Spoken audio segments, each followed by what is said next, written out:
पिछली क्लास में हम लोग फेजांस रूल के बारे में बात कर रहे थे ना, डिस्कशन करना ना अपने को थोड़ा सा कर रहे, निकाल के रख लो ऊपर ही, पहले फेजांस रूल खत्म कर लें फिर डिस्कस करते हैं। तो फेजांस रूल में हम लोगों ने फेजांस रूल की एप्लीकेशन क्या थी, मेन हमारा किस लिए प्रयोग करा जाता है फेजान का नियम, वो किसी भी आयनिक यौगिक के अंदर सहसंयोजक लक्षण को बताता है और वो आपको मात्रात्मक नहीं बताता, वो आपको क्या बताता है, गुणात्मक, कि किसमें ज़्यादा होगा किसमें कम होगा, परसेंटेज के टर्म्स में नहीं बताता है। उसका बस थीम ये था हमारा कि केटायन का जेड इफेक्टिव क्या होता है, काफ़ी ज़्यादा, एनायन का कम, ठीक है ना। तो जैसे ही केटायन एनायन एक दूसरे के पास पास आते हैं तो केटायन क्या करता है, एनायन के इलेक्ट्रॉन अणु को अपनी तरफ आकर्षित कर लेता है, उसको विकृत कर देता है। इस घटना को हम लोग क्या बोलते हैं, ध्रुवीकरण, पोलराइजेशन।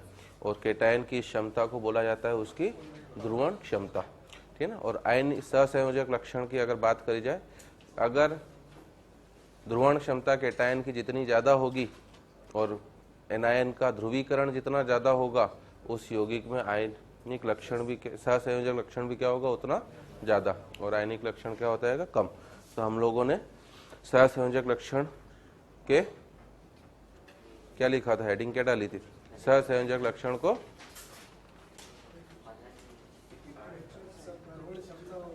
सहसंयोजक लक्षण को सहायता प्रदान करने वाले कारक है ना। और उसमें हमने पहली चीज ध्रुवण क्षमता की बात कर ली थी कि धनायन की जो ध्रुवण क्षमता है वो 3 कारकों के ऊपर निर्भर करती है। पहला उसका आवेश, दूसरा उसका आकार, तीसरा छद्म इलेक्ट्रॉनिक, मतलब इलेक्ट्रॉनिक विन्यास वाले, और उसमें भी छद्म अक्रिय गैस विन्यास वाले, उनका पोलराइजेशन पावर क्या होता है, ध्रुवण क्षमता काफी ज्यादा होती है। अब हम लोग आगे बढ़ रहे हैं, है ना।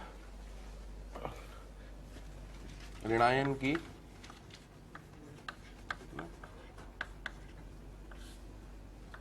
ऋणायन के ध्रुवीकरण को प्रभावित करने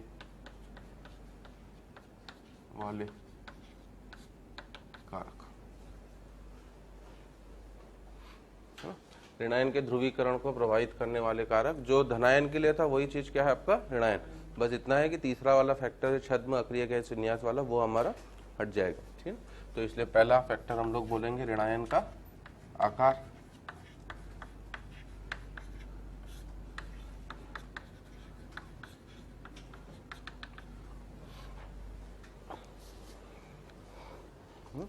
इसमें हम लोग बोलेंगे कि ऋणायन का आकार जितना अधिक होगा,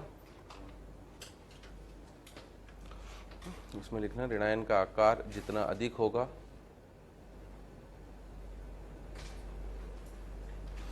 ऋणायन का आकार जितना अधिक होगा उसका जेड इफेक्टिव, उसका जेड इफेक्टिव उतना ही कम होगा,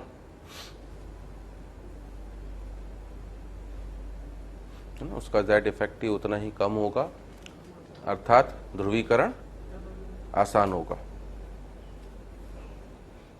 अर्थात ध्रुवीकरण आसान होगा, ठीक है ना। तो हम लोग बोल सकते हैं कि, है ना, ध्रुवण क्षमता को मैंने पीपी से दर्शाया था, पोलराइजिंग पावर, और ध्रुवीकरण को हम लोग पोलराइजेशन मतलब पी, तो हम लोग बोल सकते हैं कि पी जो होगा वो डायरेक्टली प्रोपोर्शनल टू किसके हो जाएगा, मेरा साइज, ठीक है। तो इसमें अब हमसे जैसे एग्जाम्पल के तौर पे बात करें कि पहला example F minus CL minus BR minus I minus, अगर इनकी बात करेगा तो क्या बोलेंगे हम लोग, F माइनस का कम होगा CL माइनस से, CL माइनस का कम होगा किससे, BR, BR का कम किससे, I से, है ना। दूसरा अगर मैं बात करूं, ऑक्साइड का कम होगा किससे, सल्फाइड से, है ना। सल्फाइड का कम होगा किससे, सेलुराइड, उसका कम होगा किससे, टेलुराइड, है ना। तीसरी अगर हम लोग बात करें, नाइट्राइट का कम होगा किससे, फॉस्फाइड से, है ना। वैसे भी देखो हमें पता है कि आयनिक लक्षण तब सबसे ज्यादा होगा जब विद्युत ऋणात्मकता का अंतर क्या हो, सबसे ज्यादा हो, है ना। और अगर हेलोजन फैमिली की बात करें तो सबसे अधिक विद्युत ऋणात्मकता का अंतर कौन देगा? फ्लोरीन ही देगा। तो इसका ध्रुवीकरण क्या है? सबसे कम है, मतलब इसके यौगिक में आयनिक लक्षण ज्यादा होगा, है ना। तो वही चीजें सब आपस में अगर आप चीजों को लिंक करोगे तो सब चीजें आपस में क्या है? Inter related. ऑक्सीजन फैमिली में सबसे ज्यादा आयनिक लक्षण किस यौगिक में होगा? ऑक्साइड्स में। तो ऑक्साइड का ध्रुवीकरण आप देख सकते हो सबसे कम है, क्योंकि नीचे जाएंगे तो विद्युत ऋणात्मकता क्या होती है? कम, और आयनिक लक्षण का प्रतिशत या आयनिक लक्षण का जो प्रभाव होगा वो भी क्या होता जाएगा? धीरे धीरे हमारा कम होता जाएगा, ठीक है ना। तो that is our first factor, ऋणायन का आकार। दूसरा हम लोग बोल सकते हैं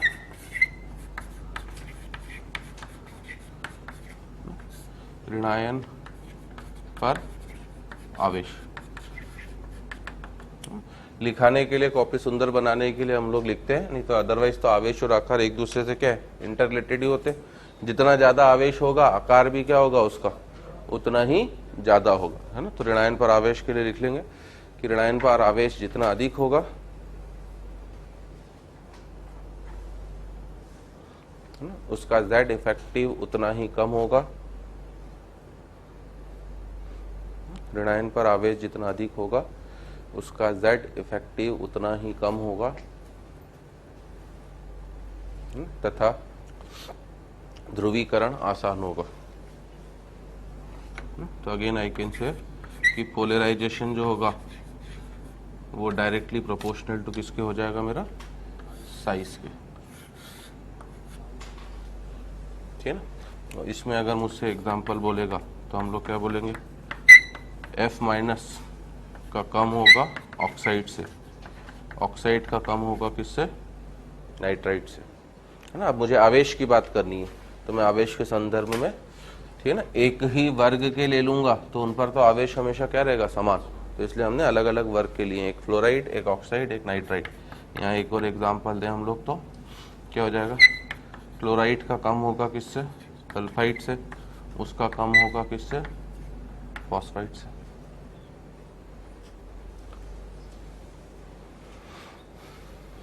ठीक है ना। तो अब अगर हमसे इन जनरल पूछा जाए सहसंयोजक लक्षण के सहायक कारक,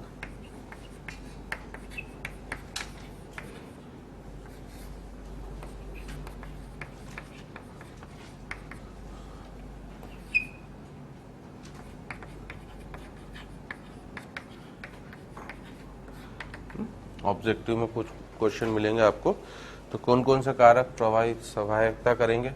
धनायन के संदर्भ में बोलें तो धनायन का क्या आकार? निम्न की उच्च? निम्न, है ना। धनायन का संदर्भ में बोलेंगे निम्न आकार और क्या? उच्च आवेश, ठीक है ना। ऋणायन के संदर्भ में बोलोगे तो ऋणायन का, है ना, बड़ा आकार और आवेश, तो इसमें भी क्या बोलेंगे हम लोग? उच्च, ठीक है ना। और तीसरा हम लोग बोलेंगे, है ना, छद्म अक्रिय गैस विन्यास, ठीक है ना। तो ये कारक है जो ऑब्जेक्टिव में आपसे पूछे, जो आपके सहसंयोजक लक्षण में सहायता प्रदान करेंगे। धनायन का निम्न आकार, उच्च आवेश, ऋणायन का बड़ा आकार, उच्च आवेश और छद्म अक्रिय गैस विन्यास, ठीक है ना। अब अगर मुझसे पूछे कि वेदांत नियम के क्या क्या अनुप्रयोग है ना, दैट इज हमारा एप्लीकेशन ऑफ फेजांस रूल।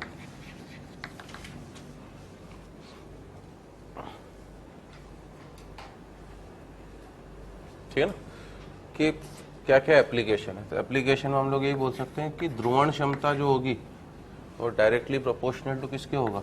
पोलराइजेशन बोल सकते हैं। अगर ध्रुवण क्षमता ज्यादा होगी तो वो ध्रुवीकरण भी क्या करेगा? आपका ज्यादा करेगा, और ध्रुवीकरण ज्यादा होगा तो सहसंयोजक लक्षण भी क्या होगा? ज्यादा,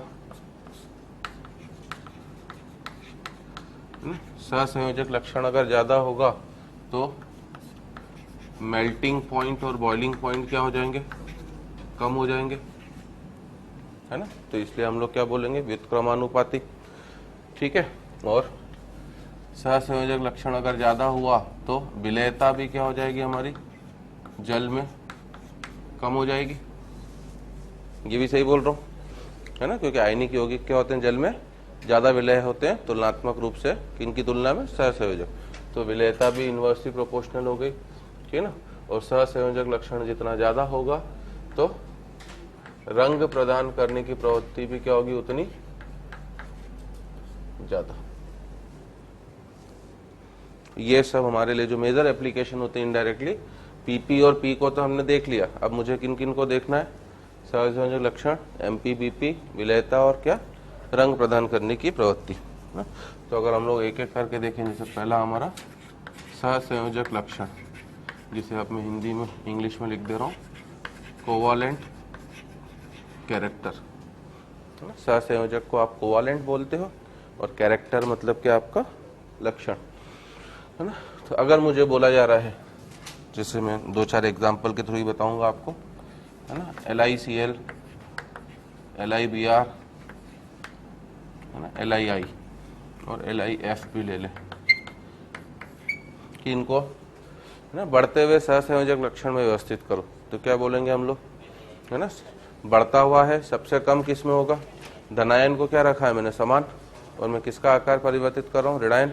ऋणायन जितना बड़ा होगा उसमें सहसंयोजक लक्षण उतना ज्यादा होगा। तो सबसे बड़ा ऋणायन कौन सा है मेरा, आई वाला, है ना।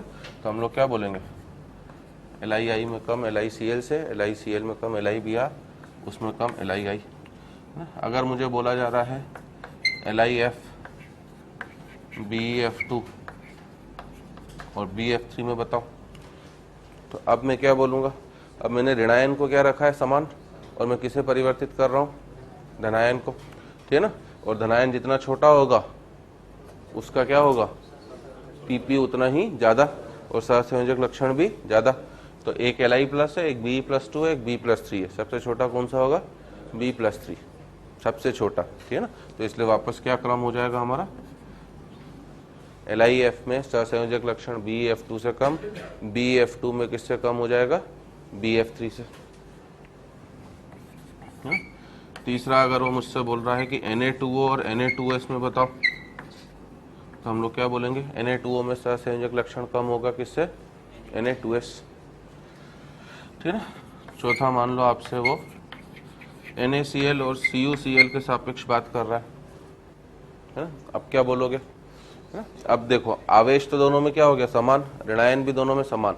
तब आपको यहाँ पर क्या देखना है, Na, ये कौन सा आयन है आपका, Na+, और Na+ का कॉन्फ़िगरेशन क्या होता है, अक्रिय गैस का, Ig, जबकि ये कौन सा है आपका, Cu+, और Cu+ का विन्यास कौन सा होगा, है ना, ये इनर्ट गैस कॉन्फ़िगरेशन है, IgC लिख दिया शॉर्टकट में हमने, और वो कौन सा है, PNGC, मतलब छद्म अक्रिय गैस विन्यास।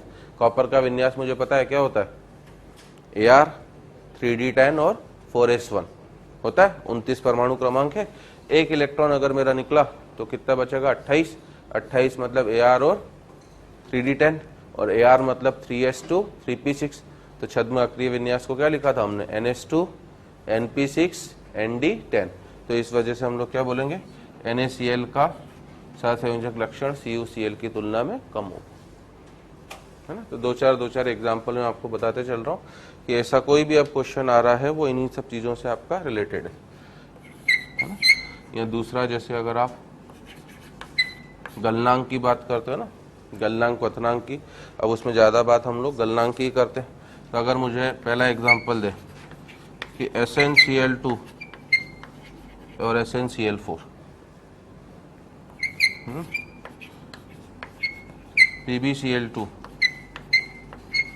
PbCl4, है ना, इस तरह के क्वेश्चन मिल सकते हैं कि SnCl2 तो ठोस है, SnCl4 एक तरल द्रव है, क्यों, तो क्या बोलेंगे भैया, SnCl2 इन दोनों में क्या हो जाएगा हमारा, ठोस का गलनांक वैसे भी क्या होगा आपका ज्यादा द्रव की तुलना में। तो SnCl2 में क्या हो रहा है हमारा, Sn+2 है, और SnCl4 में Sn किस अवस्था में बैठा हुआ है, +4 में, तो सहसंयोजक लक्षण किस में ज्यादा होगा, SnCl4 में, ठीक है ना।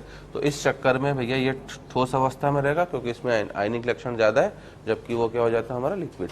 यही चीज हमारा PbCl2 और किसके लिए हो जाता है, PbCl4, है ना।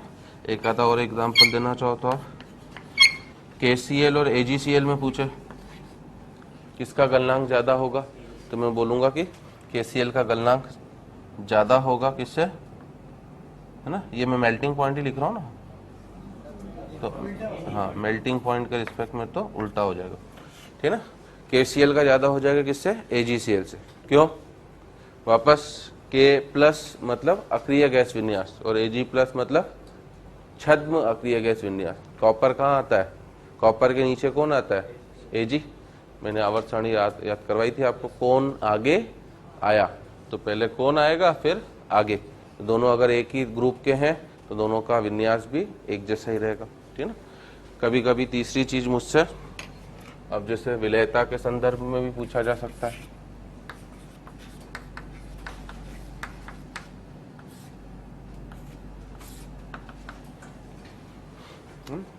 विलेयता में आप चाहो तो क्वेश्चन के रूप में लिख सकते हो। पहला छोटा सा क्वेश्चन है ना कि FeOH होल ट्वाइस, है ना, FeOH होल ट्वाइस की विलेयता FeOH होल थ्राइस से ज्यादा है, क्यों।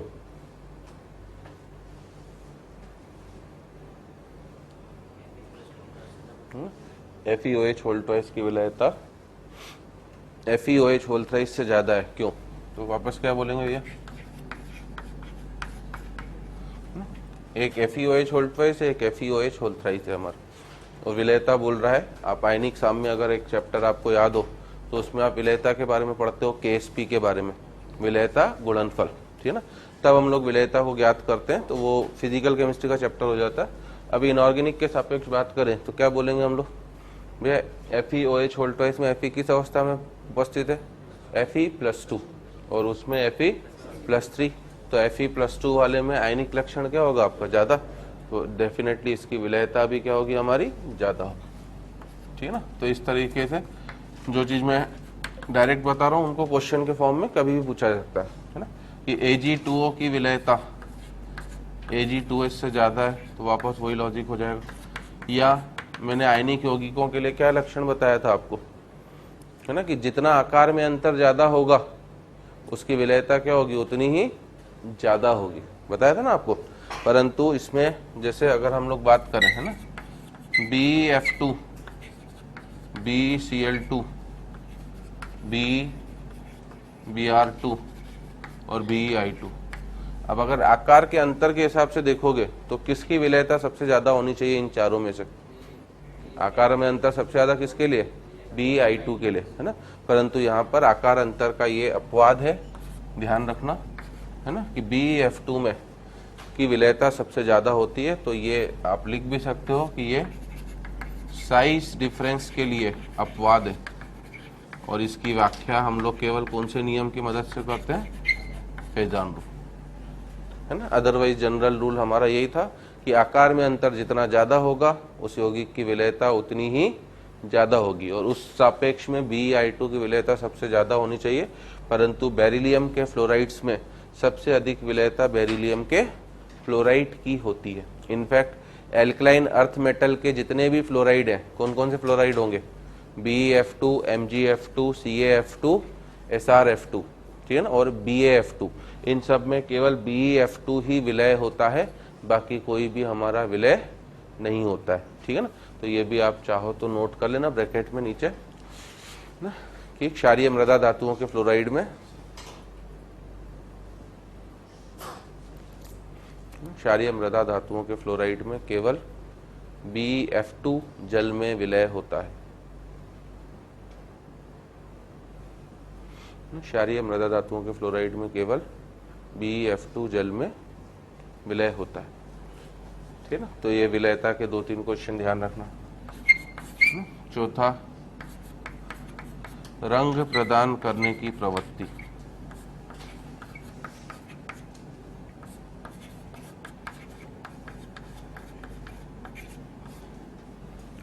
है ना। नॉर्मली जैसे इनऑर्गेनिक में कई यौगिकों के कलर भी पूछे जाते हैं, है ना। और कलर जो होता है, जैसे पोटेशियम परमैंगनेट आप सभी को पता होगा किस कलर का होता है ना, गुलाबी या पर्पल बैंगनी। पोटेशियम डाइक्रोमेट नारंगी कलर का, पोटेशियम क्रोमेट पीले कलर का। जब हम लोग लवण विश्लेषण पढ़ेंगे तो हमें कलर के बारे में पता होना चाहिए ना। और कलर का कारण ये होता है कि सामान्यतः सबसे पहला कारण कलर का बताया जाता है क्या, अयुग्मित इलेक्ट्रॉन। अगर अयुग्मित इलेक्ट्रॉन होगा तो आसानी से क्या होगा, नीचे से उत्तेजित होकर उच्च अवस्था में जाएगा, आद्य अवस्था से उच्च अवस्था में, और जब वो नीचे आएगा तो क्या करेगा, कुछ न कुछ कलर निकालेगा, ठीक है ना। परंतु अगर किसी यौगिक के अंदर सहसंयोजक लक्षण का आयनिक यौगिक के अंदर आयनिक लक्षण का प्रतिशत 20% से कम हो जाए, तो भले उसमें अयुग्मित इलेक्ट्रॉन ना हो तब भी वो क्या करेगा, आपको कलर देता है। तो पहला पॉइंट हम लोग इसमें यही लिखेंगे, है ना, कि यदि किसी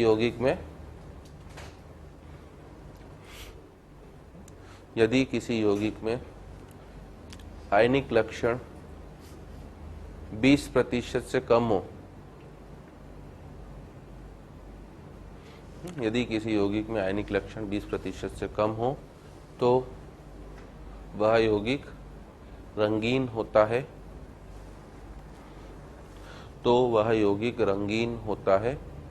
चाहे उसमें अयुग्मित इलेक्ट्रॉन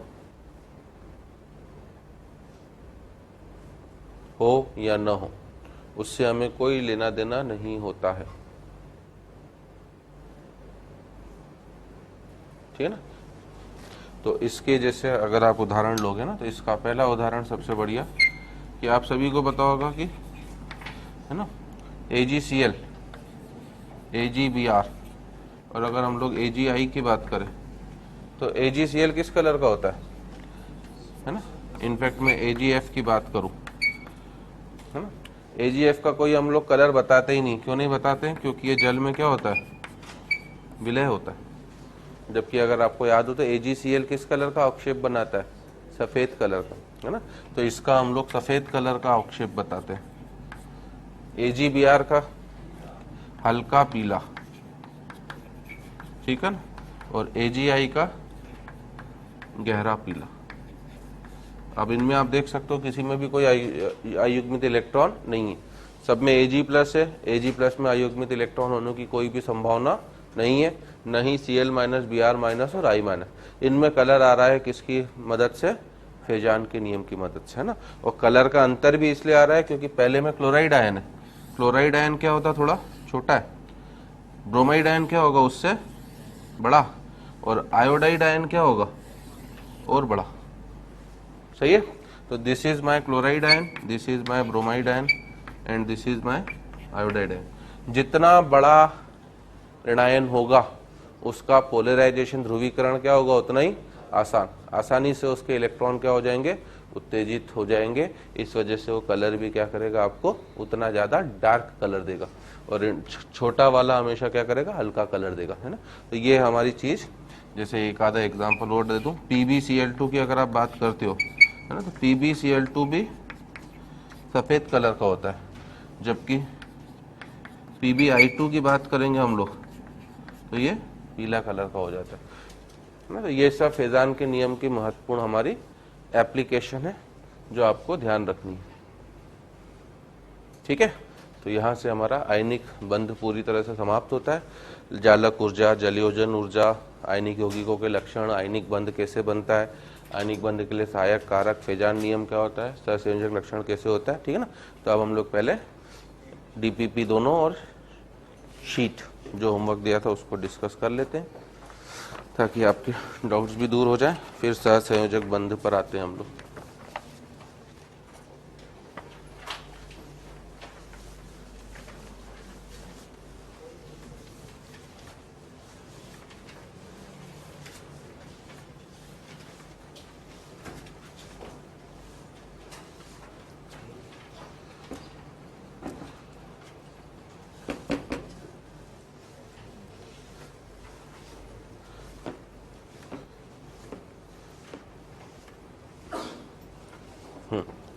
तो पहले हम लोग एक्सरसाइज 1 पार्ट 1 का सेक्शन ए डिस्कस कर रहे हैं, है ना। बताइए A1 में नंबर बोलते होंगे, आप बताते जाना, हो गया नहीं हुआ तो डाउट पूछ लेना। A1, A2, A3 हो गया, A4, A4। देखो अगर हमारी थ्योरी क्लियर है तो ये सब टिक करने वाले क्वेश्चन होते हैं। जैसे भले पहला मैं पढ़ के ही बता दूं, निम्न में से कौन सा यौगिक विद्युत संयोजी आबंध होता है, तो क्या उत्तर हो जाएगा हमारा NaCl, है ना। विद्युत संयोजी के लिए क्या कंडीशन थी हमारा, एक धातु और दूसरी अधातु होनी चाहिए।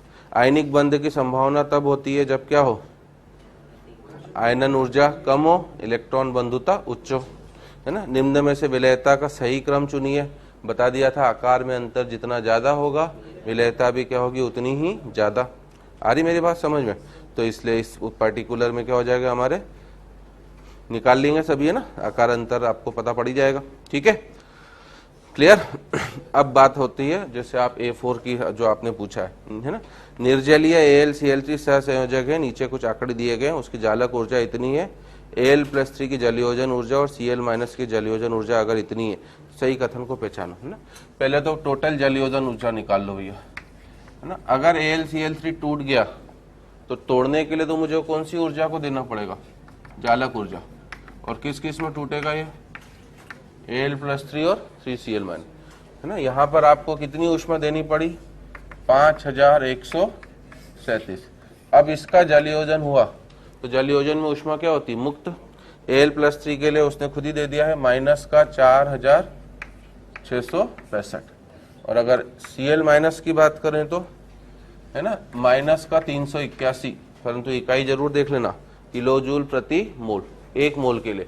और आपके पास कितने मोल है, 3, तो आपको पहले 3 से गुणा भी करना पड़ेगा, ठीक है ना। तो -381 इंटू 3 का मतलब 3, 4 और 9 और 2 कितने हमारे 11, ठीक है ना। तो अगर मैं He का टोटल मान निकाल लूं तो दोनों को क्या करना पड़ेगा, जोड़ना। 5 और 3 8, 6 और 4 10, 6 और 1 7 और 1 8, 4 और 1 कितना 5। तोड़ने के लिए कितनी ऊष्मा चाहिए आपको, 5137। मैंने आपको इसलिए ये पूरी प्रोसेस ढंग से समझाई थी लास्ट क्लास में, याद होता है ना, कि आप कोई ऊष्मा नहीं दे रहे हो भैया, आप तो बस AlCl3 को उठा के क्या कर रहे हो, पानी में डाल दे रहे हो, है ना। धीरे धीरे उसका जलयोजन होगा, जलयोजन से वो टूटता भी जाएगा, जितना टूटेगा जलयोजन उतना ज्यादा होगा।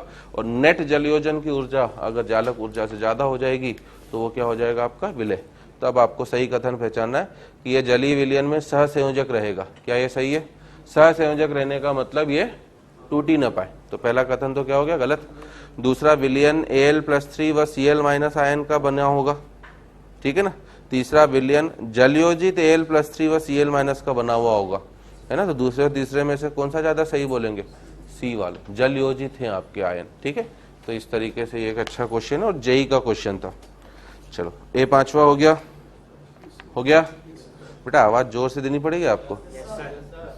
A6, A7, है ना, ये सब आयनिक, इसलिए मैंने कहा पहले फैजान भी खत्म करवा दूं क्योंकि मुझे पता था कुछ क्वेश्चन होंगे। A8 सहसंयोजक गुण का बढ़ता हुआ क्रम, नहीं भी हुआ तो अब कर लेंगे हम लोग। A9 सबसे कम गलनांक प्रदर्शित किया जाता है तो क्या बोलेंगे, SnCl4, है ना। SnCl4 एक सहसंयोजक द्रव है, अभी मैंने बोला था कि ये द्रव अवस्था में होता है जबकि ये ठोस अवस्था में। मुझे पता था आगे पीछे क्वेश्चन होगा ही क्योंकि ये जेई में पूछा गया है। तो क्या कारण देंगे कि धनायन के द्वारा Cl- के इलेक्ट्रॉन अभ्र को प्रबल रूप से क्या करा जा सकता है, ध्रुवित किया जा सकता है, ठीक है ना। और किसकी अधिकतम ध्रुवणता होगी, तो क्या बोलेंगे हम लोग, बी वाला, क्योंकि Ni+4 है, सही है। और कोई डाउट किसी को, है ना। थ्योरी ढंग से पढ़ो, सब टिक करने वाले क्वेश्चन फिर रहेंगे आपके। और वैसे तो मैं खैर पढ़ाता भी खूब बढ़िया हूँ, इतना तो आपको पता ही है। बोल दो, हाँ बोल दो, कीड़े कीड़े कीड़े पड़ेंगे तुम लोगों को। हाँ तो निकलता ही नहीं है, दो DPP दो। 3 और 4 वाली थी ना आयनिक बंध की, दे दो बेटा, भगवान भला करेगा। कि रॉकेट वॉकेट बना के फेंक दी है, घर में कोई चिट्ठी विट्ठी लिफाफा बना के भेज दियो। DPP के अनुप्रयोग, मैंने फैजान नियम के अनुप्रयोग बताया ना, तो आप ऐसा टॉपिक कर सकते हो, डीपीपी के अनुप्रयोग, रॉकेट बना के उड़ाना, बारिश बंद हो गई नहीं तो तालाब बना के, है ना, गर्लफ्रेंड को चिट्ठी भेजना। हाँ वो कर लेंगे, अभी बॉन्डिंग की दे, बॉन्डिंग की कोई डीपीपी देगा? दे दे बेटा, बताओ। हाँ डाउट नहीं है तो बढ़िया बात है ना बेटा, मैं तो बढ़िया पढ़ाता हूँ, मैंने बोला ही अभी आपको, आप मानने को तैयार नहीं हो, मुझे तो पता है मैं बढ़िया पढ़ाता हूँ, ठीक है ना। तो डीपीपी नंबर 3 है ना, पहला तत्व है, 3 तत्वों के विद्युत ऋणात्मकता के मान दिए गए हैं और पूछ रहा है कि इनमें से बंध किस प्रकार का होगा, तो बता चुका हूं मैं आपको। दूसरे में आपको बॉर्न हेबर साइकिल दिया गया है, उम्मीदें हो गया होगा सभी का। तीसरे में से जालक ऊर्जा के सही क्रम को प्रदर्शित करता है, तो ऐसे सब क्वेश्चन मैंने क्लास में करवा दिए है ना, डाउट हो तो पूछ लेना जो मुझे लग रहा है। अब चौथा, निम्न में से कौन सा सहसंयोजक या आयनिक यौगिक है? तो इसका आप बोल रहे हो कौन सा? HCl गैस सहसंयोजक यौगिक होता है ना। HCl गैस कभी भी H+ नहीं देता है क्योंकि वो सहसंयोजक है। आपको H+ तभी मिलेंगे जब आप उसे जल में घोलोगे, जल में घोलने के बाद HCl एक प्रबल अम्ल की तरह कार्य करता है, तब आप उससे HCl एक्वस बोलते हो। तो HCl गैस बोला है तो सहसंयोजक होगा, ठीक है। 5वां हो गया, छठा, ठीक है ना। 7वां, छठे में केवल आयनिक लक्षण को निर्धारित करना है, तो सूत्र में मान रखना बेटा। 7वें में फिर से आपको जालक ऊर्जा की गणना करनी है और सबके मान क्या है आपको दिए गए हैं, ठीक है ना। 8वां, आयनिक यौगिक सामान्यतः अवाष्पशील होते हैं। पहला कथन क्या है हमारा? सही। क्यों? ठोस अवस्था है बेटा, ठोस की वाष्पीकरण की प्रवृत्ति क्या होती? काफी कम होती, और इनके यौगिकों में अंतर आणविक बल दुर्बल होता है, तो दूसरा कथन गलत हो गया, है ना। सहसंयोजन अणु में परमाणु इलेक्ट्रॉनों का साझा करते हैं, जबकि कुछ सहसंयोजक यौगिक ध्रुवीय होते हैं, ये भी सही है। ध्रुवीय सहसंयोजक यौगिक में साजित इलेक्ट्रॉन अधिकतम समय एक ही परमाणु के पास रहते हैं, तो ये भी कथन हमारा सही, ठीक है ना। तो ये हमारा डीपीपी 3 कंप्लीट होता है। डीपीपी 4 में पहला कौन सा युग्म सम आकृतिक नहीं है, तो इसका आपको पहचानने का तरीका बता दिया था, है ना। केवल इसमें कौन सा युग्म नहीं मिलेगा आपको, है ना, डी वाला। इनफैक्ट आप बी वाला भी बोलोगे बेटा, बी बॉम्बे वाला भी है और दिल्ली वाला भी है ना, दोनों होंगे। तो ये भले इसमें टिक नहीं करा हुआ क्योंकि पहले बॉम्बे वाले ऑप्शन में आपको दिया गया है KClO4 और KBF4, तो मैंने आपको है ना, ये हो जाएंगे। अच्छा गलत बोल रहा हूँ, ये हो जाएंगे। क्यों? इसका भी संकरण कौन सा हमारा? sp3, और BF4 माइनस का संकरण भी sp3, तो केवल उत्तर डी ही रहेगा, ठीक है ना। हाँ, दूसरा, जल में विलेयता का सही क्रम, केवल आकार अंतर को निकाल के आप बता सकते हो बेटा। जालक ऊर्जा का सही क्रम, ये भी हम लोग कर सकते हैं, ठीक है ना। चौथा, मैंने क्लास में ही कराया था कि अगर IBr-Cl को गर्म करेंगे तो क्या मिलेगा आपको? RbCl। क्यों? क्योंकि उसकी जालक ऊर्जा काफी ज्यादा होती है ना। LiCl बेंजीन में विलयशील होता है। LiCl में यह गुण उत्पन्न होता है क्योंकि लिथियम के यौगिकों में सहसंयोजक लक्षण सबसे ज्यादा होगा, किनमें? क्षार धातुओं में, है ना। क्यों? क्योंकि लिथियम का आकार क्या है? सबसे छोटा। जिसका आकार छोटा होगा उसमें सहसंयोजक लक्षण ज्यादा, और सहसंयोजक लक्षण ज्यादा होने पर वो क्या होगा? अध्रुवीय विलायक में भी विलय हो जाएगा। आयनिक यौगिक केवल किसमें विलय होते हैं? ध्रुवीय में, ठीक है ना। छठे की बात करोगे, फजान के नियम के आधार पर किसका वर्णन नहीं किया जा सकता है? पूरा ये जो मैंने आपको अभी बताया है, इन्हीं में से कोई एक होगा, पढ़ के आप टिक कर सकते हो। यौगिकों की विलयता का सही क्रम है, फिर से आपको क्या बताना है? इसमें भी आकार अंतर। समाकृतिक संरचना को पहचानिए, ये भी हम आराम से पहचान लेंगे, सब क्लास के इलस्ट्रेशन है आपका, ठीक है ना। नवा, चुंबकीय आघूर्ण दिया गया है, ठीक है ना। नवा बता देता हूँ, अच्छा क्वेश्चन है आपका, कि एक तत्व का आपको चुंबकीय आघूर्ण दिया गया है √48 Bm। चुंबकीय आघूर्ण का क्या सूत्र होता था? √n × n+2। अब √48 मतलब 6 पॉइंट समथिंग, है ना। तो अयुग्मित इलेक्ट्रॉनों की संख्या निकालने का सीधा सीधा तरीका होता है बेटा, जो इसका पूर्णांक भाग होगा। शायद मैं बता चुका हूं आपको पहले भी।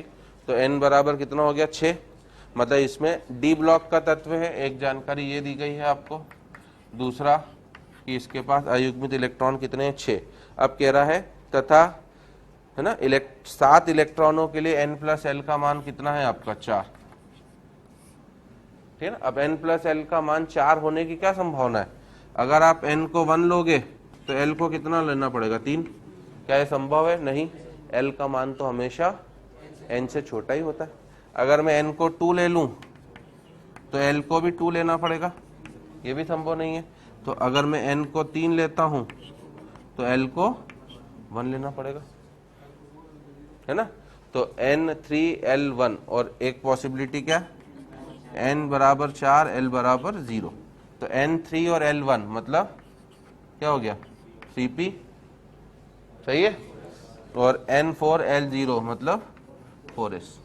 तो ये भी आपको दे दिया है कि 7 इलेक्ट्रॉन इन दोनों में मिला के, है ना। एक्चुअली कितने इलेक्ट्रॉन होने चाहिए थे 8, 3p में 6, 4s में 2, तो 8 इलेक्ट्रॉन होने चाहिए, परंतु वो कह रहा है कि इन सब में मिला के अभी अधिकतम कितने इलेक्ट्रॉन है आपके पास 7 है। बस अब इनमें से कौन सा विकल्प सही है? पहला कि यह Cr हो सकता है। Cr हो गया बिल्कुल। Cr का विन्यास अगर आपको याद हो, Cr क्या होता है? क्रोमियम नहीं होता बेटा, करोड़पति। थोड़ा दूसरा भी सोचा करो बेटा। हमारा मेन उद्देश्य क्या है? सरस्वती माँ को प्रसन्न करके लक्ष्मी माँ की कृपा पाना, है ना। अभी Cr हमारे लिए क्रोमियम है, बाद में Cr हमारे लिए क्या होगा? करोड़।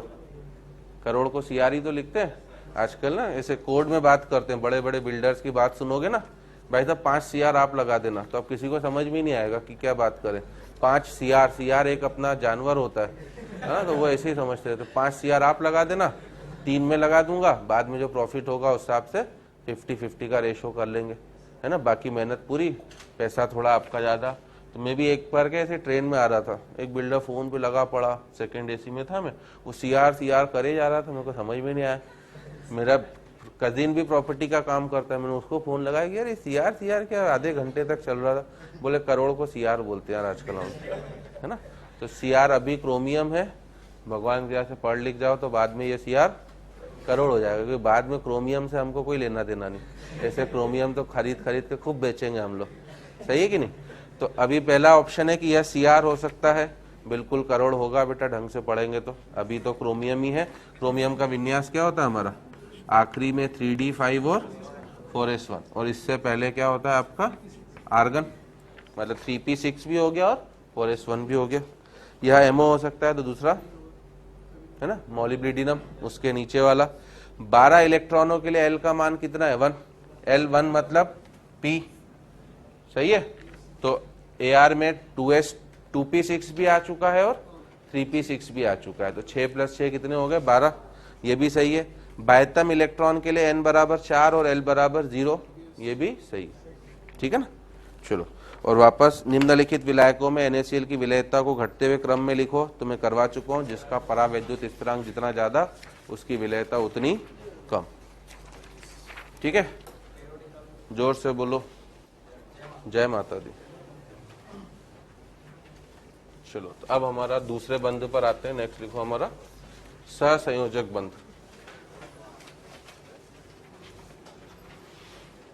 एक बार क्या होता है, बाप बेटा आपस में बात कर रहे होते ना, तो बेटे की एग्जाम आ रही होती, जैसे आप लोगों की आएगी, तो बाप बेटे से बोलता बेटा इस बार जी जान लगा के पढ़ाई करो, 90% नंबर लाना है। तो बेटा बोलता नहीं पापा, मैं तो जी जान को डबल जी जान लगा के करूंगा ताकि 100% नंबर आए।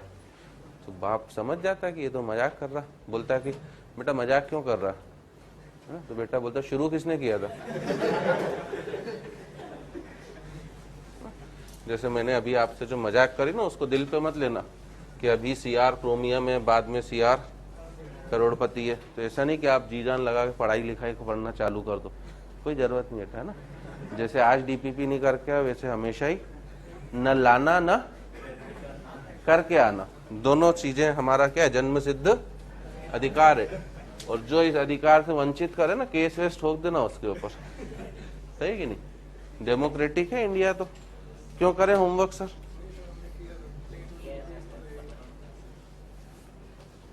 चलो, तो अब दूसरा बंध लिखो हमारा सहसंयोजक बंध।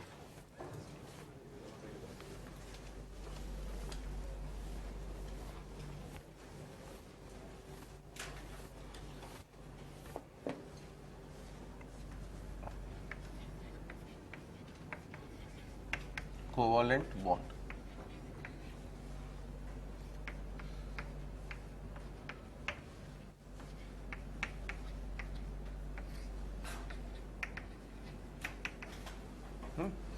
आयनिक बंध तो इलेक्ट्रॉनों की क्या हो रहा था, ट्रांसफर से बन रहा था। एक परमाणु इलेक्ट्रॉन का त्याग कर रहा था, दूसरा इलेक्ट्रॉन को ग्रहण, है ना। परंतु सहसंयोजक बंध जो होता है वो इलेक्ट्रॉन के साझे से बनता है ना। तो लिखना हमारा वह बंध,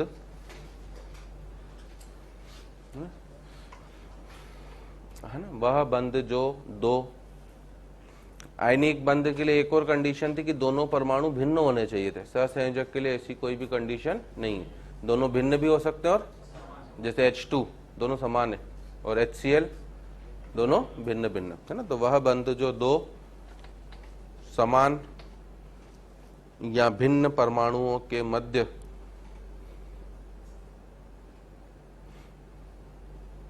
है ना, वह बंध जो दो समान या भिन्न परमाणुओं के मध्य इलेक्ट्रॉन के साझे से बनता है,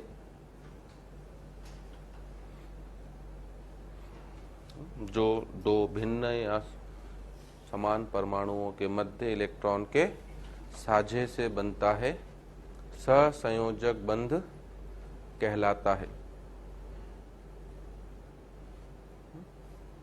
साझे से बनता है, सहसंयोजक बंध कहलाता है। ठीक है ना, इसमें लिखना यह। आजकल हम लोग तो सिग्मा और कौन से बंध बोलते हैं बेटा, पाई। आजकल एक नया डेल्टा बॉन्ड भी आ गया है ना, परंतु डेल्टा बॉन्ड को अभी जेई सिलेबस में शामिल नहीं करा गया, क्योंकि अदरवाइज तो हम लोग क्या बोलते हैं कि दो परमाणुओं के मध्य अधिकतम कितने बंध हो सकते हैं, 3, चौथा बंध संभव नहीं है। सारी मेरी बात समझ, क्यों हो सकते हैं अधिकतम 3? भैया 3 ही तो दिशाएं हैं। अगर सिग्मा बंध एक्स एक्सिस से बना तो एक पाई बंध बनेगा किस अक्ष से, वाई, और एक बनेगा किससे, जेड से, ठीक है ना। परंतु अगर आपका डी कक्षक शामिल हो जाता है तो डी के कितने लोब होते हैं हमारे, 4 लोब। अगर डी के चारों मिल जाएंगे तब बन जाता है कौन सा बंध हमारा, डेल्टा बॉन्ड, है ना। परंतु हम डेल्टा बॉन्ड को पढ़ेंगे नहीं, तो इसलिए बस मैं अभी उसी के सापेक्ष में लिखा रहा हूँ कि यह, है ना, सहसंयोजक बंध एकल, द्वि या त्रिबंध हो सकता है। सहसंयोजक बंध एकल, द्वि या त्रिबंध हो सकता है।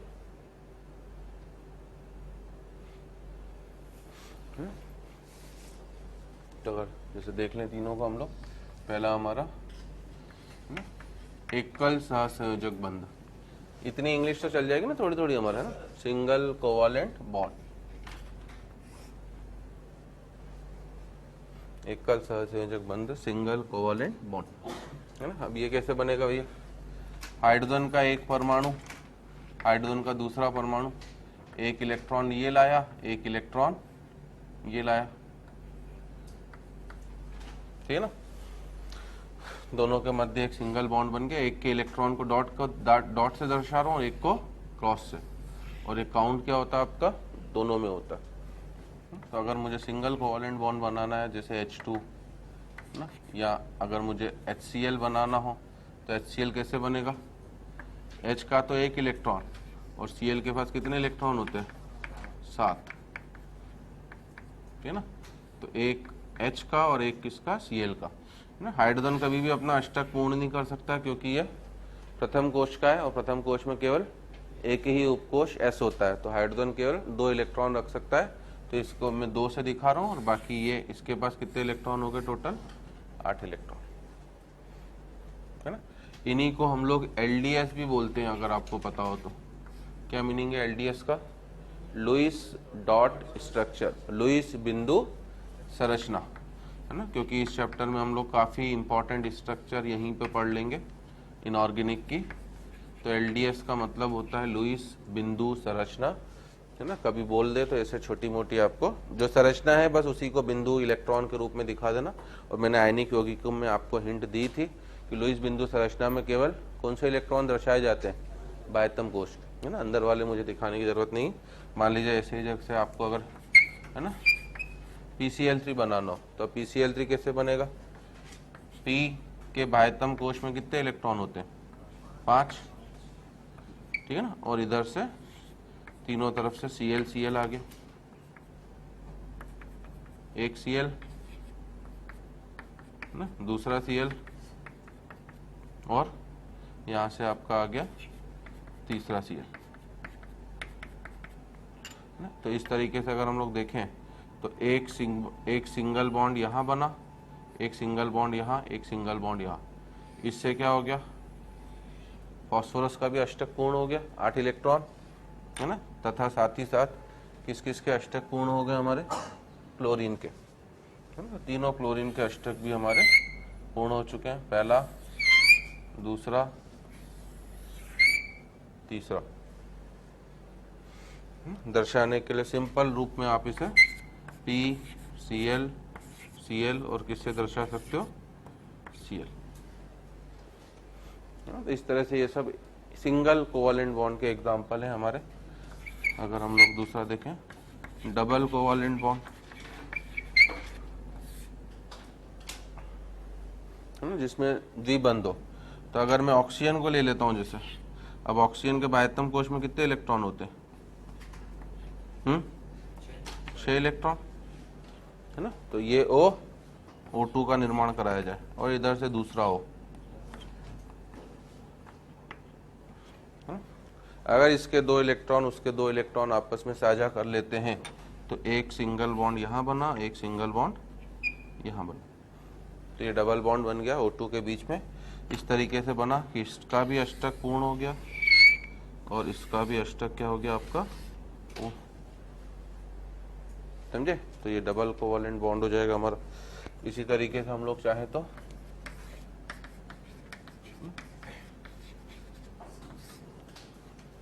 ट्रिपल कोवैलेंट बॉन्ड भी बना सकते हैं। ट्रिपल में अब क्या होगा, 3, और इसका एग्जांपल दे सकते हैं हम लोग किसका, N2। तो अगर मैं नाइट्रोजन को लेता हूं,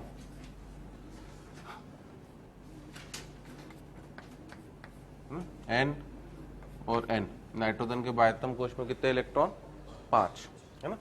तो ये 2, ये 1 2 और 3, इसका 1 2 और 3, 1 2, दोनों के 5-5 इलेक्ट्रॉन दिखा दिए। अब इन्होंने साझा करा, इसने भी बंध बनाया, इसने भी बंध बनाया, इसने भी बंध बनाया है ना। इस नाइट्रोजन का भी अष्टक पूर्ण, इस नाइट्रोजन का भी अष्टक पूर्ण। तो दिखाने के लिए हम लोग N और N के बीच में कौन सा बंध बना दिखाते हैं, ट्रिपल बॉन्ड, ठीक है ना। तो ये हमारे सहसंयोजक बंध हैं, एकल, द्वि और त्रिर्यक। आयनिक यौगिक में जैसे आपने विद्युत संयोजकता की बात करी थी, सहसंयोजक यौगिक के लिए हम लोग सहसंयोजकता की बात करते हैं ना। तो नेक्स्ट टर्म हमारी सहसंयोजकता ही है।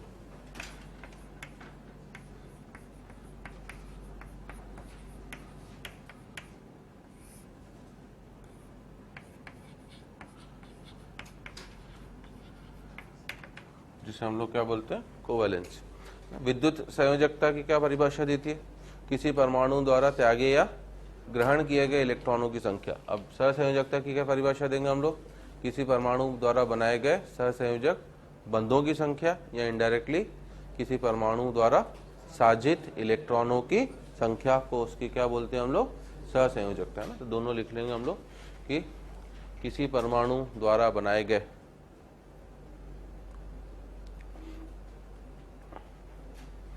किसी परमाणु द्वारा बनाए गए सहसंयोजक बंधों की संख्या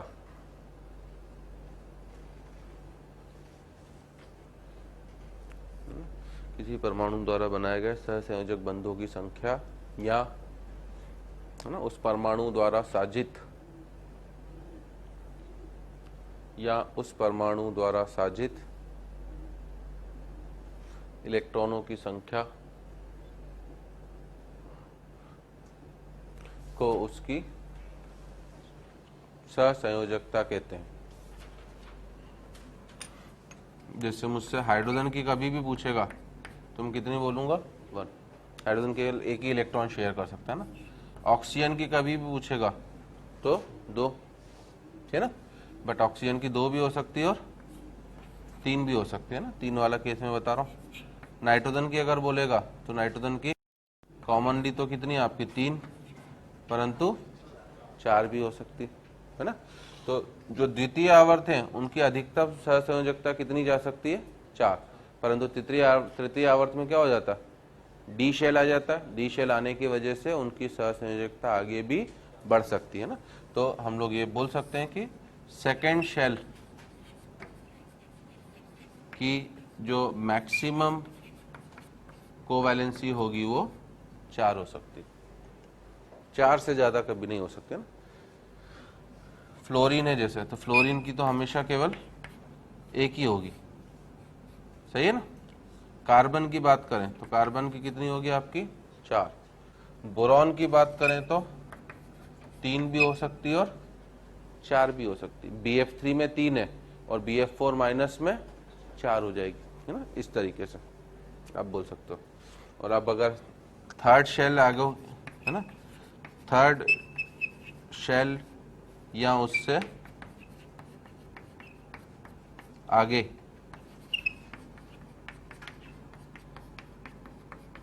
के तत्वों की, है ना, ग्रेटर देन 4 भी संभव। जैसे फास्फोरस की बात करोगे तो फास्फोरस कॉमनली कितनी दर्शाता है? 3 और 5, है ना।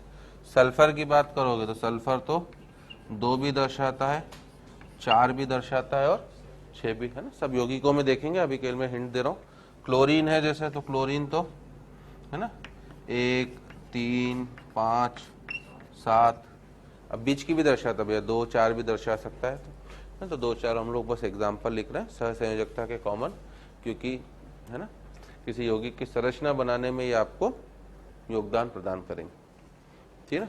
तो कोवालेंट बॉन्ड की काफी सारी थ्योरीज हैं जिसे हम लोग, है ना, मैंने नाम आपको ऑलरेडी बताया था, संयोजकता बंध सिद्धांत, है ना, valence shell electron pair, repulsion theory, संयोजकता कोश इलेक्ट्रॉन प्रतिकर्षण, उन सब में हम लोग बाद में आएंगे। अभी बस हमने इतना देखा कि सहसंयोजक बंध हमारा आखिर बनता कैसे, ठीक है ना। और अगर हम लोग अगला बंध भी देख लें ताकि फिर इनकी थ्योरी थोड़ा है, तो ये है हमारा next bond is coordinate bond, मतलब उप सह संयोजक बंध।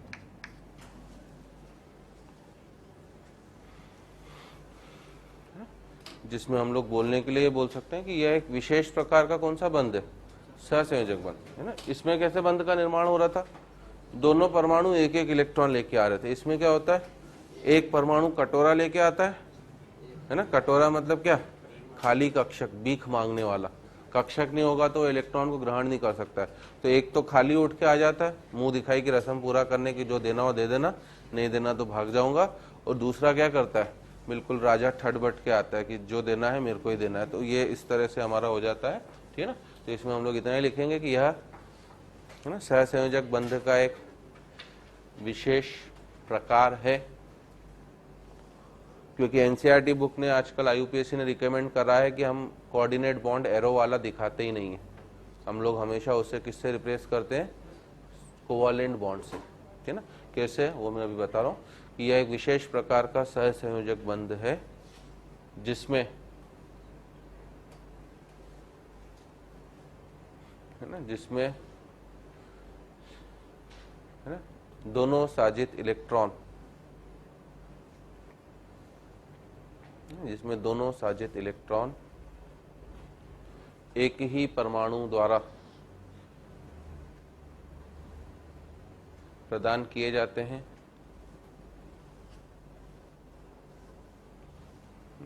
जिसमें दोनों साजित इलेक्ट्रॉन एक ही परमाणु द्वारा प्रदान किए जाते हैं तथा, ना, दूसरा परमाणु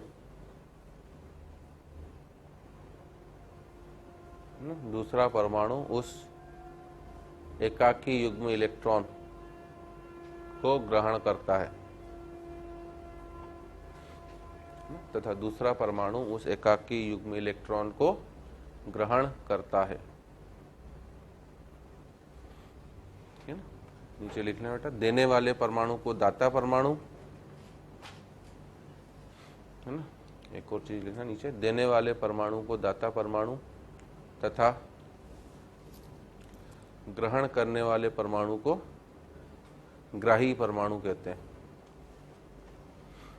देने वाले परमाणु को दाता परमाणु तथा ग्रहण करने वाले परमाणु को ग्राही परमाणु कहते हैं। मतलब एक दाता है, दाता को हम लोग क्या बोलते हैं, दाता तेरे कई नाम, सुना है कि नहीं, है ना। तो दाता मतलब आपका डोनर, और दूसरा क्या होता है आपका एक्सेप्टर, मतलब ग्राही। तो एक दाता है, एक ग्राही है। दाता के पास 2 इलेक्ट्रॉन है ना, जो इसे क्या करता है, डोनेट करता है। तो ये पुराना कन्वेंशन है कि पुराने कन्वेंशन में हम लोग इसे किससे दिखाते थे, एक सिंगल एरो से, और एरो की दिशा जो होती थी, इस चिन्ह की दिशा कहाँ से कहाँ होती थी, हमेशा दाता से ग्राही। परंतु आजकल नए कन्वेंशन में ये बोला गया है कि आप इसे इससे नहीं दिखाओगे, ठीक है, आप इस एरो से नहीं दिखाओगे। अगर एलिमेंट सेकेंड शेल का है, ठीक है ना, तब तो क्या करो, जैसे मान लो मैं दाता को ए मान रहा हूं और ग्राही को बी मान रहा हूं, है ना। सेकेंड शेल वाला क्या अपने अष्टक का विस्तार कर सकता है, नहीं कर सकता। क्यों नहीं कर सकता भैया, अभी मैंने बोला कि सेकेंड शेल वालों की मैक्सिमम सहसंयोजकता कितनी हो सकती है, 4, और सहसंयोजकता 4 होने का मतलब ये 4 बंध बना रहा है, तो इसके अष्टक में कितने इलेक्ट्रॉन हो सकते हैं, 8। तो सेकेंड शेल कभी भी अपने अष्टक का विस्तार नहीं कर सकती है।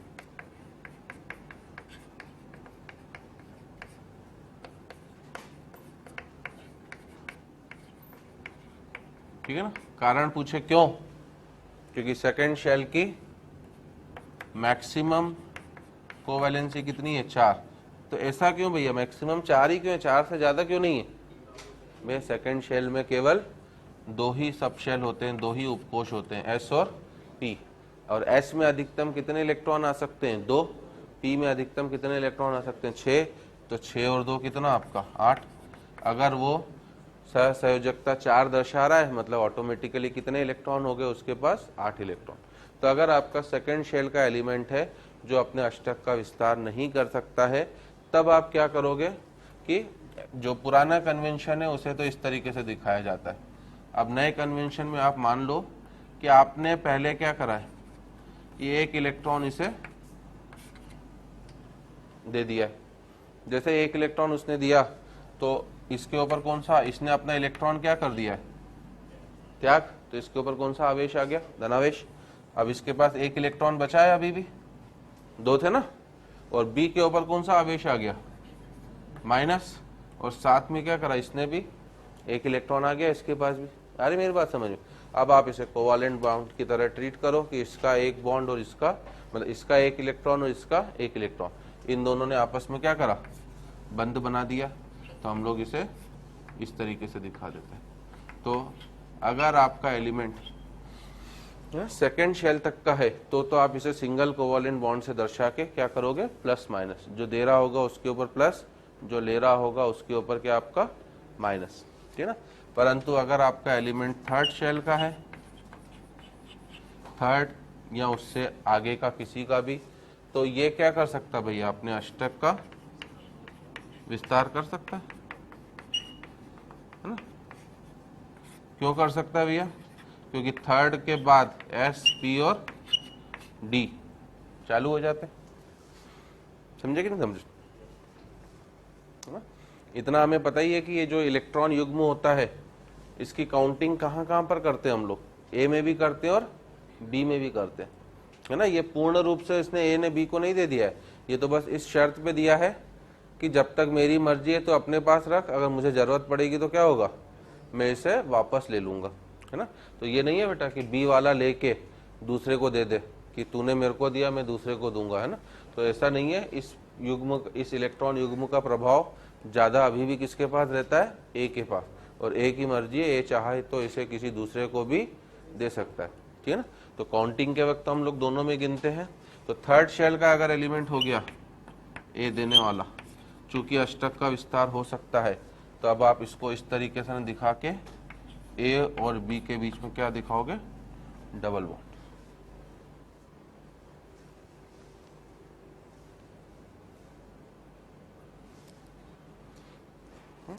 जैसे 1 2 अगर मैं इसके आपको एग्जांपल बताऊं, है ना। पहले तो एक चीज लिखना कि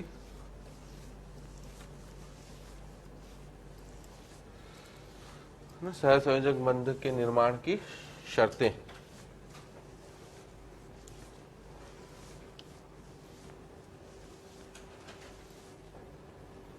सहसंयोजक बंध के निर्माण की शर्तें, इनफैक्ट उप सहसंयोजक, मैंने फिर सहसंयोजक बोल दिया, आगे उप लगा देना ना। कोऑर्डिनेट बॉन्ड के निर्माण की शर्तें। अब इसके निर्माण की दो शर्तें हैं। पहली कि एक परमाणु के पास क्या होना चाहिए, एकाकी युग्म इलेक्ट्रॉन होना चाहिए, और दूसरी कि दूसरे परमाणु के पास एक खाली कक्षक होना चाहिए ना। तो ये दो कंडीशन मस्त है हमारा। पहला लिखना कि एक परमाणु है ना, ब्रैकेट में आप दाता भी डाल सकते हो, एक परमाणु ब्रैकेट में दाता के पास एकाकी युग्म इलेक्ट्रॉन होना चाहिए,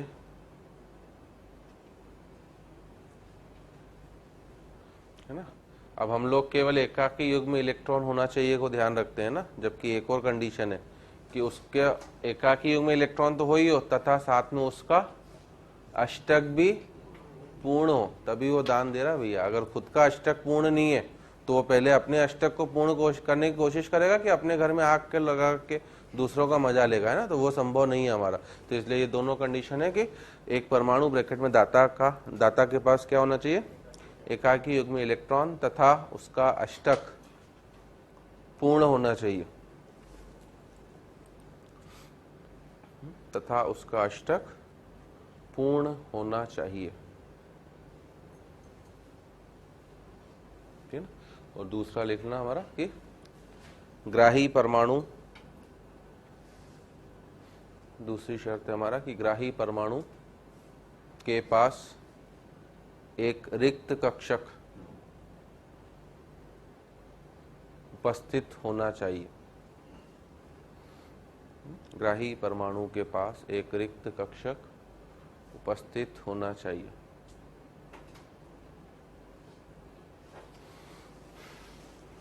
ठीक है ना।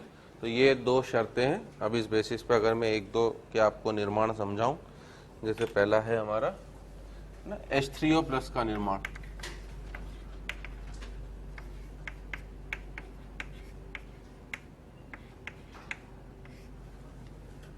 है ना। अब H3O+ का निर्माण कैसे होगा, हमारे पास H2O है, H2O के पास एकाकी युग्म इलेक्ट्रॉन है ना, अष्टक पूर्ण भी है। अगर इसके पास H+ आ जाए तो H के पास एक ही कक्षक होता है, उसमें कितने इलेक्ट्रॉन होते हैं, एक, वो भी इसने क्या कर दिया है, दान में दे दिया, है ना। तो H+ तो क्या है, एक तरह से भिखारी है। क्या है H+, भिखारी, दिन भर कटोरा लेके घूमता रहता है। जिसके पास लोन पेयर दिखेगा वो उठा के क्या करेगा, कटोरे में 2 रुपए डाल देगा, है ना। तो अभी जैसे ही H+ है ना, जल में इसलिए कभी भी H+ इतना ज्यादा अस्थायी आयन है कि वो कभी भी H+ के रूप में उपस्थित रहता ही नहीं सकता। वो जल में हमेशा किस रूप में उपस्थित होता है, आपका H3O+, है ना। तो जैसे ही H+ आएगा, तो मैं तो नई टर्मिनोलॉजी के हिसाब से बताऊं तो वापस क्या होगा, हाइड्रोजन पहले अपना एक इलेक्ट्रॉन क्या करेगा, ऑक्सीजन अपना एक इलेक्ट्रॉन क्या करेगा, इसको दे देगा। जैसे ही ऑक्सीजन ने अपना एक इलेक्ट्रॉन दिया, HOH, ठीक है, इसके पास एकाकी युग्म में भी इलेक्ट्रॉन है, और O के ऊपर कौन सा आवेश आ गया, प्लस, है ना, क्योंकि O कौन से पीरियड का एलिमेंट है, सेकेंड पीरियड। और अब H के पास क्या हो गया, H का खुद का आवेश तो क्या हो गया, खत्म हो गया कि नहीं हो गया ना। H+ का मतलब +1 यूनिट का आवेश था, एक इलेक्ट्रॉन लेते ही वो खत्म। तो अब ये क्या करेगा, इसके बीच में और इसके बीच में क्या हो जाएगा, आपका बंध का निर्माण। तो इसलिए H3O+ की जब भी हमसे संरचना पूछी जाती है तो इस तरीके से दर्शाते हैं। यह अस्थायी होगा कि स्थायी आयन होगा, H3O+ स्थायी है कि अस्थायी, O के ऊपर धनात्मक आवेश आ गया है, स्थायी कि अस्थायी है, स्थायी, स्थायी होता है। अष्टक क्या है, पूर्ण है ना। सबसे पहला नियम स्थायित्व कंपेयर करने का, आप अनुनाद को तो खैर रसायन उसमें पढ़ते हो, कार्बनिक रसायन में, परंतु थोड़ा सा अनुनाद मैं भी बताऊंगा। अनुनाद का पहला रूल होता है कि वो संरचना जिसमें सभी का अष्टक पूर्ण हो वो ज्यादा स्थायी होगी।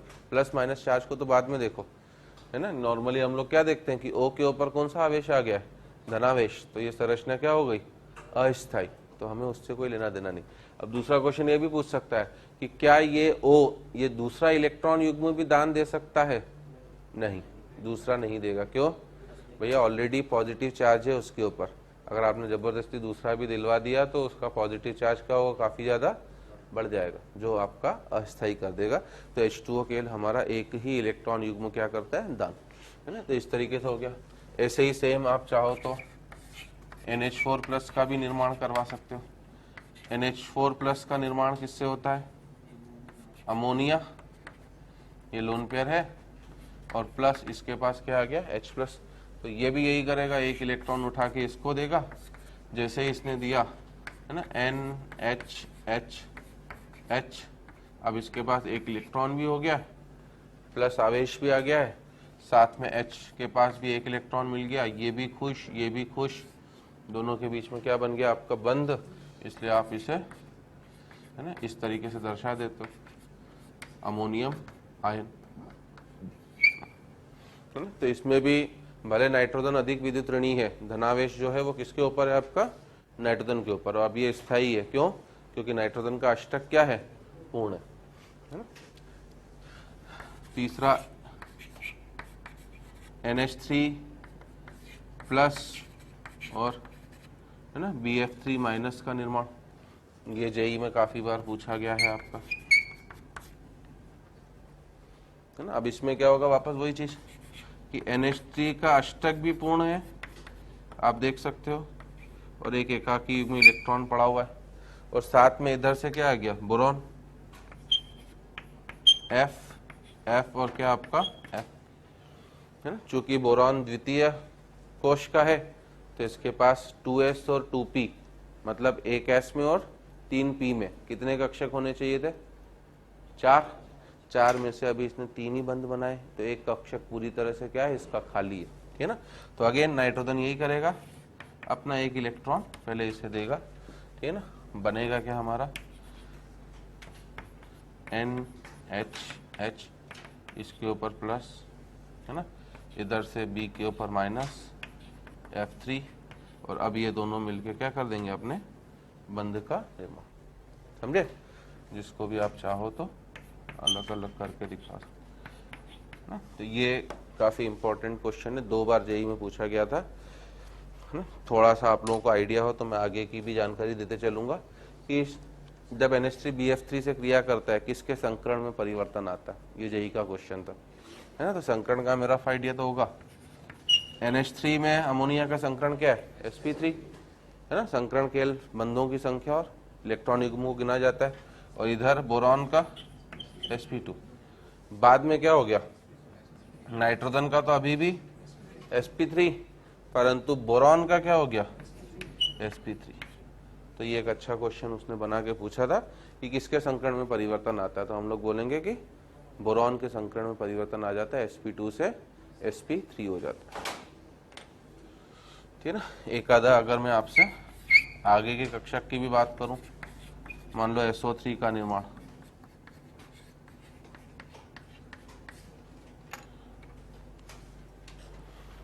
ना, तो ये सब तो सेकंड शेल के थे जो मैंने प्लस माइनस से समझाया आपको। अगर हम लोग एक SO3 का भी निर्माण करके देखें ना, तो एक्चुअली देखो सल्फर और ऑक्सीजन दोनों किस तरह के हैं, एक ही ग्रुप के हैं, तो जैसे O2 बना था वैसे ही क्या होगा, SO। अगर O2 में 2 बंध बना के ऑक्सीजन ने क्या करा था, अपना अष्टक पूर्ण कर लिया था, करा था ना, वैसे ही अभी भी क्या होगा कि जैसे ही S और O के बीच में एक डबल बॉन्ड बना, O का भी अष्टक पूर्ण हो गया और S का भी अष्टक पूर्ण हो गया, परंतु मुझे निर्माण किसका करना है, SO3 का। तो इसका मतलब एक ऑक्सीजन और आ रहा है, एक ऑक्सीजन यहां से भी आ रहा है, ठीक है ना। तो ओल्ड टर्मिनोलॉजी में मैं आपको वही कह रहा हूं कि इसको किससे दर्शा दिया जाता था, इस तरीके से, कोवैलेंट बॉन्ड्स, ठीक है ना। तो आपको किसी हो सकता है पुरानी बुक में SO3 की संरचना ये भी मिल जाए, है ना। परंतु अब हम लोग क्या करेंगे भैया, ऑक्सीजन ये जो है सल्फर देने वाले परमाणु को देखना मेन, तो मुझे ये देने वाला परमाणु क्या है, थर्ड शेल का है, तो इसको मैं किससे रिप्लेस करूंगा, डबल बॉन्ड से, है ना। ये तो डबल बॉन्ड बना ही लेगा भैया, क्योंकि ग्राही परमाणु के पास तो एक कक्षक वैसे ही क्या है, खाली है। अरे मेरी बात समझ में, तो इसलिए जो लेटेस्ट है उसमें हम लोग इसे इस तरीके से दर्शाएंगे, S double bond O double bond O double bond O, क्योंकि सल्फर अपने अष्टक का विस्तार कर सकता है और सल्फर की मैक्सिमम सहसंयोजकता कितनी हो सकती है, 6, तो ये 6 हो गई। अब इसके सभी एकाकी इलेक्ट्रॉन युग्म क्या हो गए, खत्म हो गए, ठीक है ना।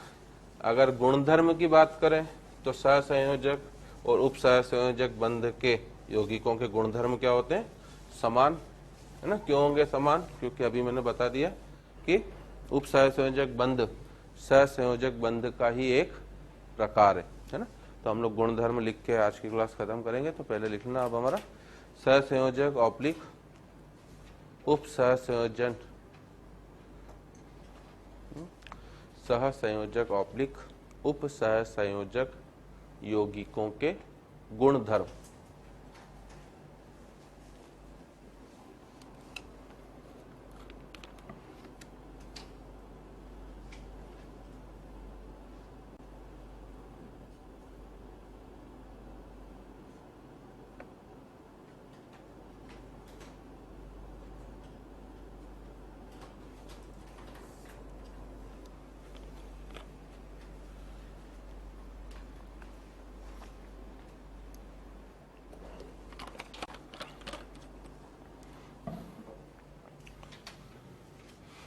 सहसंयोजक ऑप्लिक उप सहसंयोजक यौगिकों के गुणधर्म, जो जो हमने आयनिक यौगिकों के सापेक्ष बात करी थी वही सब बात हम लोग यहाँ भी करेंगे। पहला है आपकी कौन सी, भौतिक अवस्था।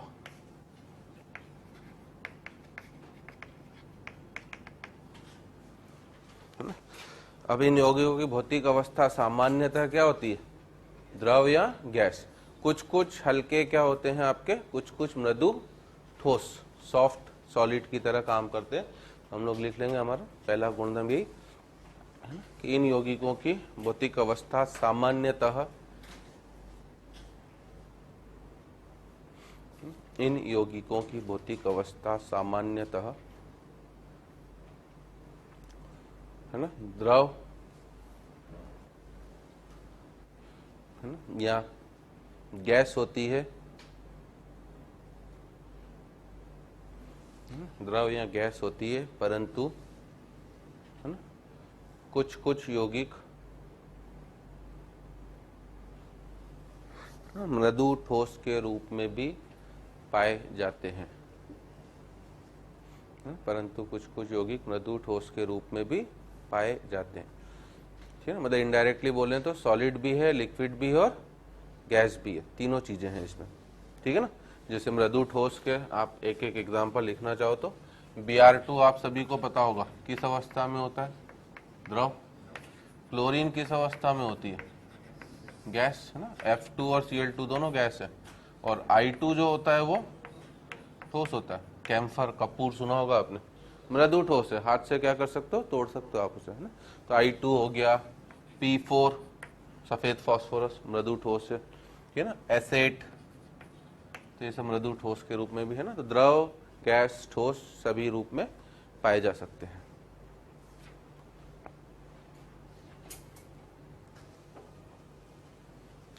पहली प्रॉपर्टी हमारी भौतिक अवस्था थी।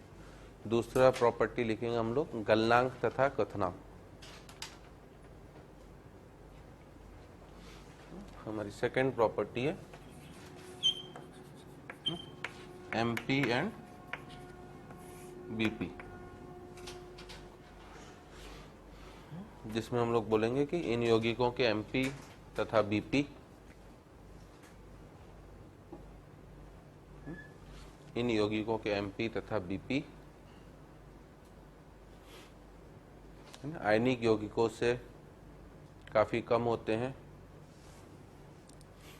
इन यौगिकों के एमपी तथा बीपी आयनिक यौगिकों से काफी कम होते हैं, ठीक है। परंतु एक अपवाद है हमारा, है ना। अपवाद क्या है, जिन यौगिकों की त्रिविम संरचना हो जाती है, जैसे डायमंड, कार्बोरेंडम, है ना, उनके गलनांक क्या हो जाते हैं, काफी उच्च। सबसे कठोर तत्व, कठोर पदार्थ किसे माना जाता है, हीरे को। इसका गलनांक क्या होता है, काफी उच्च, लगभग 4000 डिग्री सेल्सियस के आसपास, ठीक है। तो इसलिए लिख लेना, परंतु जिन यौगिकों की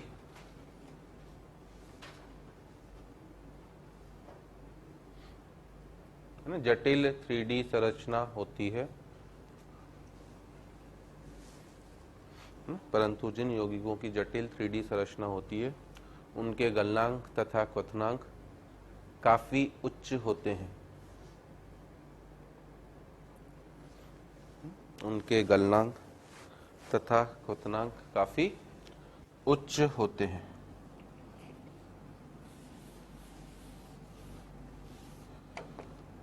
ठीक है ना, जैसे आपका एग्जाम्पल डाल सकते हो, SiC, कार्बोरेंडम बोला जाता है इसे, है ना, डायमंड,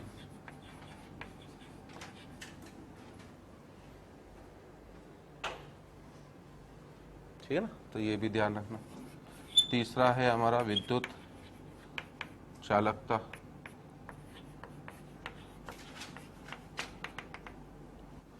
अब ये विद्युत के अच्छे चालक होंगे कि सुचालक होंगे, कुचालक होंगे। सामान्यतः तो क्या होते हैं, कुचालक, है ना, परंतु वापस कुछ कुछ हमारे केसेस होते हैं, तो लिख लेना हमारा कि सामान्यतः सहसंयोजक यौगिक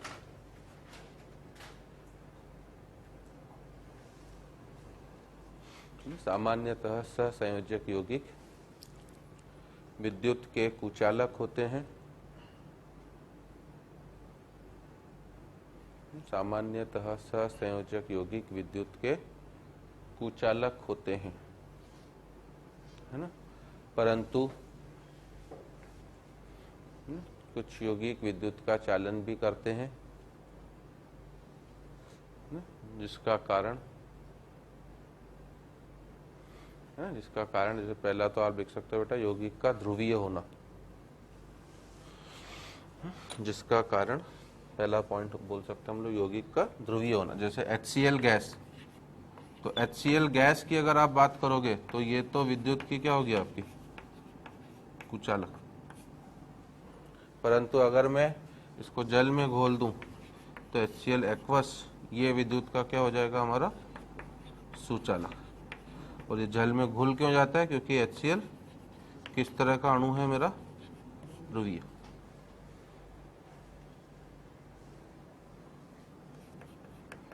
है ना, तो पहला कारण तो ये हो सकता है यौगिक का ध्रुवीय होना, अगर ध्रुवीय होगा तो विद्युत का चालन कर सकता है। दूसरा आप बोल सकते हो हमारा, है ना, यौगिक का स्वतः आयनीकरण, यौगिक का स्वतः आयनीकरण। आयनिक साम्य में आपको पता हो तो जल का स्वतः आयनीकरण पढ़ा जाता है, जिसे जल का आयनिक गुणनफल भी बोलते हैं। स्वतः आयनीकरण का मतलब क्या है, जल का एक अणु क्या करेगा, एक H+ दूसरे अणु को दे देगा, तो जैसे ही उसने H+ दूसरे अणु को दिया, जिसने ले लिया H+, सामने दिख रहा है, किसका निर्माण हो जाएगा, H3O+, और जिसने छोड़ दिया वो किस में बदल जाएगा, OH-। इसको स्वतः आयनीकरण अपने आप हो रहा है ना, और ये किसी भी यौगिक के लिए करवा सकते हो बेटा। जैसे अमोनिया, अगर आप अमोनिया को विलायक के रूप में लोगे तो अमोनिया भी स्वतः आयनीकरण कर सकता है, एक अणु H+ देगा, जो देगा वो तो किस में बदल जाएगा, NH4+, और जो लेगा वो किस में बदल जाएगा, मेरा NH2-। ठीक है ना, तो इस तरीके से इसके कारण वो विद्युत के चालक हो सकते हैं। और नीचे एक और लिखना कि बेंजीन, ये बेंजीन कह रहा हूँ, ग्रेफाइट भी विद्युत का चालक होता है, जिसका कारण क्या होता है, उसमें गतिशील इलेक्ट्रॉन का होना, है ना। तो आप नीचे नोट करके लिख लेना कि ग्रेफाइट भी विद्युत का चालक होता है,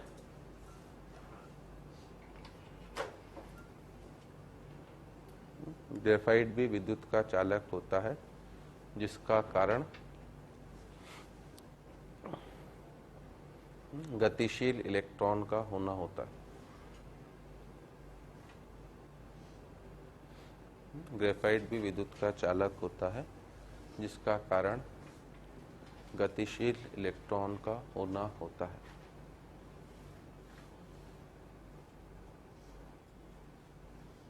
ठीक है। चौथा पॉइंट हम लोग बोल सकते हैं चालकता के बाद हमारा विलयता।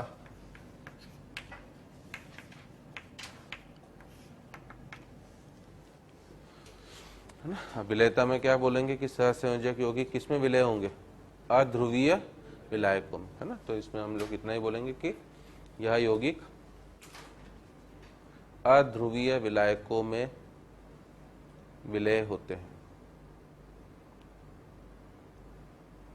यह यौगिक अध्रुवीय विलायकों में विलय होते हैं, है ना, क्योंकि वापस वही बेटा समान किसको बोलता है? समान को। तो सामान्यतः ये यौगिक क्या है हमारे? अध्रुवीय, तो इसलिए अध्रुवीय विलायकों में आसानी से क्या हो जाएंगे? विलयशील, है ना। पांचवा कारण हम लोग इसमें समावयवता को भी बोल सकते हैं, आइसोमेरिज्म, है ना, जिसमें हम लोग बस इतना बोलेंगे कि है ना सहसंयोजक बंध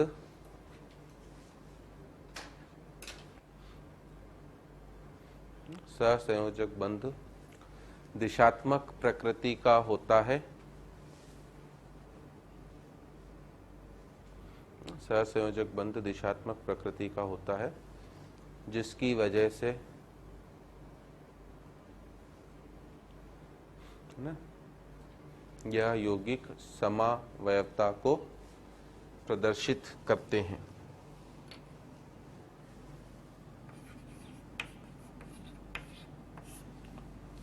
जिसकी वजह से यह यौगिक समावयवता को प्रदर्शित करते हैं। जैसे C2H6O, तो अगर मैं इसकी बात करता हूं तो मुझे पता है कि मैं इसे C2H5OH के रूप में भी लिख सकता हूं और CH3O CH3 के रूप में भी लिख सकता हूं। और ऊपर वाले रूप में लिखूंगा तो ये क्या हो गया मेरे लिए? एथेनॉल, सही है ना। और नीचे वाला क्या हो गया आपका? ईथर। समावयवी का मतलब ही होता है जिनके क्या हो? अणु सूत्र समान हो, ठीक है ना, परंतु रासायनिक या भौतिक गुण क्या हो आपके? अलग अलग। तो ये समावयवता को प्रदर्शित करते हैं इस तरीके से। और लास्ट प्रॉपर्टी बोल सकते हैं हम लोग, है ना, अभिक्रिया का प्रकार।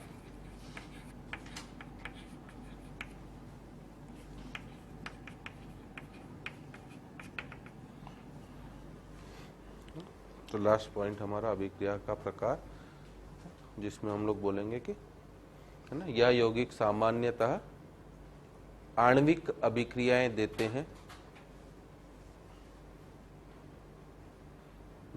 यह यौगिक सामान्यतः आणविक अभिक्रियाएं देते हैं, है ना, जिनमें बंधों का निर्माण यह यौगिक सामान्यतः आणविक अभिक्रियाएं देते हैं जिनमें बंधों का निर्माण तथा वियोजन दोनों शामिल होते हैं। जिनमें बंधों का निर्माण तथा वियोजन दोनों शामिल होते हैं, है ना। निर्माण भी शामिल होगा, वियोजन भी शामिल होगा। जबकि हमने आयनिक यौगिकों में क्या लिखा था कि वो कौन सी अभिक्रियाएं देते हैं? आयनिक, जिसमें न बंध टूटता है न बंध बनता है, केवल आयन क्या हो जाते हैं? इंटरचेंज, ठीक है ना। इसमें आयन इंटरचेंज का कोई सवाल ही नहीं, आयन है ही नहीं। तो जैसे अगर आप हेबर प्रोसेस से अमोनिया को बनाते हो तो N2 + 3H2 मिलके क्या बनाता है आपका?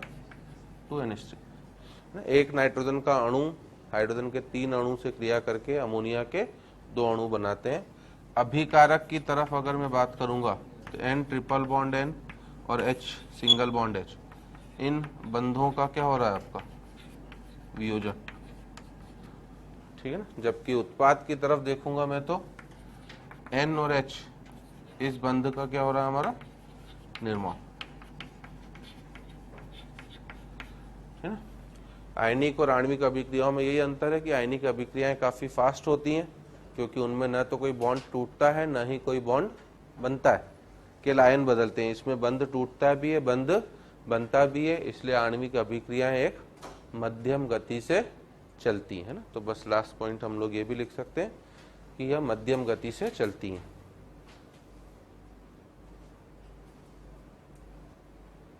यह मध्यम गति से चलती है ना। तो इसके आगे हम लोग नेक्स्ट क्लास में यहीं से आगे बढ़ेंगे।